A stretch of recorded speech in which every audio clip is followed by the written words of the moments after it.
Shalom guys. Guys, ini adalah bukti-bukti ternyata surga itu bertingkat. Ini bukti nyata guys. Nah, kita bisa dapati di Matius 5 ayat 19.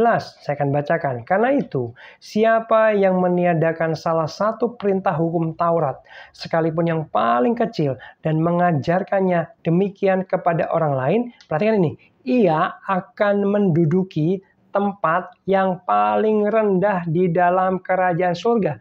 Nah, ternyata di surga ada tempat yang paling rendah. Berarti ada yang paling tinggi dong. Ada yang lebih tinggi dong. Saya lanjutkan ya. Tetapi siapa yang melakukan dan mengajarkan segala perintah-perintah hukum Taurat. Perhatikan ini. Ia akan menduduki tempat yang tinggi di dalam kerajaan surga. Nah, ternyata surga itu bertingkat guys. Ada yang paling rendah dikatakan, ada yang tinggi. Nah, Pastor, berapa tingkatannya di surga? Saya nggak tahu. Kita nggak ada yang tahu karena Alkitab tidak mencatatnya. Nah, kalau ada orang-orang yang bersaksi, beberapa waktu yang lalu saya diajak ke surga, saya melihat surga itu bertingkat dan tingkatannya ada 7. Nah, guys, cara menanggapi penglihatan, kesaksian gini guys. Oh, mungkin benar. Surga tingkat 7. Tapi jangan dipegang setara dengan kebenaran firman Tuhan ya. Jadi kebenaran firman Tuhan atau yang tercatat di Alkitab itu tingkatannya di sini kira-kira. Nah, penglihatan, kesaksian itu tingkatannya lebih rendah. Sebagai referensi aja. Ya, siapa tahu memang tingkat 7. Ya, kenapa? Karena kesaksian tidak boleh disamakan setara dengan firman Tuhan, guys. Selanjutnya, guys, bukti bahwa surga bertingkat adalah di 2 Korintus 12 ayat 2 sampai 4. Aku tahu tentang seorang Kristen 14 tahun yang lampau. Entah di dalam tubuh aku tidak tahu, entah di luar tubuh aku tidak tahu, Allah yang mengetahuinya. Orang itu tiba-tiba diangkat ke tingkat yang ketiga dari surga. Guys, ayat ini kasih tahu kita ada tingkat ketiga dari surga. Nah, surga apa itu? Ayat 3, aku tahu juga tentang orang itu, entah di dalam tubuh, entah di luar tubuh, aku tidak tahu, Allah yang mengetahuinya. Perhatikan ini. Ia tiba-tiba diangkat ke Firdaus.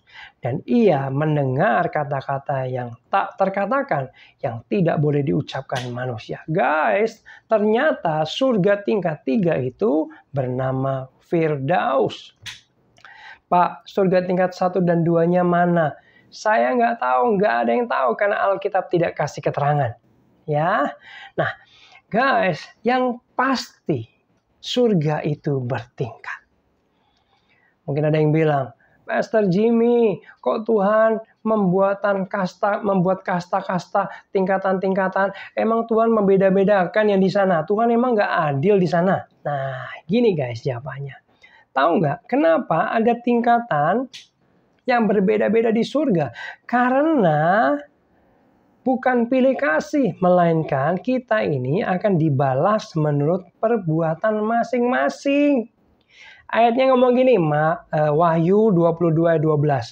Sesungguhnya aku datang segera dan aku membawa upahku untuk membalaskan kepada setiap orang menurut perbuatannya.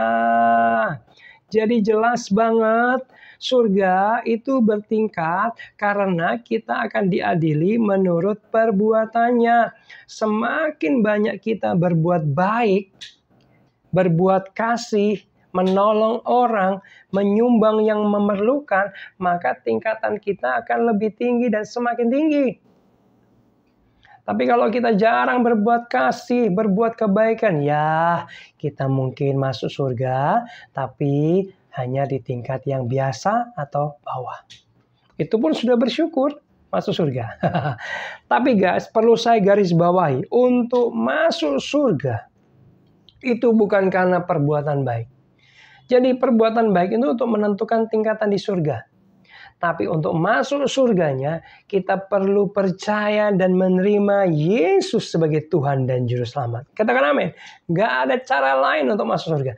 Hanya menerima Yesus, percaya Yesus, lahir baru, kamu otomatis diselamatkan. Pasti masuk surga. Nah, untuk menentukan tingkatan, nah baru tergantung perbuatan baik kamu. Ini sama halnya juga dengan neraka. Walaupun Alkitab tidak mencatat neraka bertingkat, saya percaya neraka bertingkat.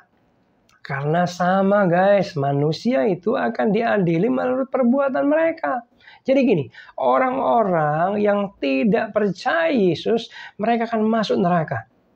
Tetapi bagaimana menentukan tingkat di neraka sesuai dengan perbuatan mereka di dunia. Contoh nih, katakanlah orang yang paling jahat yang pernah hidup di muka bumi siapa ya kira-kira ya? Let's say Hitler. Dia membunuh 6 juta orang Yahudi, belum membunuh orang-orang yang lain yang beda ras. Betul? Nah, kemungkinan dia akan ada di neraka yang tingkat yang paling tinggi, yang paling berat, yang paling parah. Demikian juga mungkin dengan Kaisar Nero yang bengis, jahat, kejam, brutal. Mungkin tingkat yang sama. Ya, tapi ada orang yang mungkin berbuat kasih banyak. Waduh, nyumbang banyak. Tapi sayang dia nggak percaya Yesus. Dia ada di neraka yang paling rendah. Ya, dia masuk neraka tetap karena nggak percaya Yesus. Tapi dihukumnya yang paling rendah. Ya, semoga ini bisa dipahami dan kita belajar apa? Jadi guys, saya mengajak setiap kamu, ayo melakukan kasih. Berbuat baik. Alkitab bilang jerih payahmu tidak sia-sia. Ya, kalau pelayanan hatinya tulus murni. Jangan cari pujian orang. Jangan cari kedudukan. Amin. Supaya kita akan dibalaskan di surga nanti. Yang tahu hatimu pelayanan murni siapa? Kamu dan Tuhan saja. Sebab itu perbaiki hati. Kalau ada orang yang butuh pertolongan, tolong. Sebisa mungkin bantu. Karena itu celenganmu guys di surga. Pahalamu nanti di surga. Dibalaskan menurut perbuatan kamu. Oh, haleluya. Ya, jangan jahat-jahat sama orang. Tebar kasih, kebaikan-kebaikan. Tolongin banyak orang. Semampu kamu, lakukan terus. Dengan hati yang murni. Ya, kalau hatimu nggak murni nanti dipotong di sana. Kira-kira gitu guys. Amin. Alkitab bilang, orang yang kasih secangkir minum buat nabi mendapat upah nabi guys. Jadi secangkir air putih pun yang kita berikan itu dihitung semuanya. Ya, dicatat semuanya dan akan dibalaskan kepada kita. Tuhan Yesus berkati.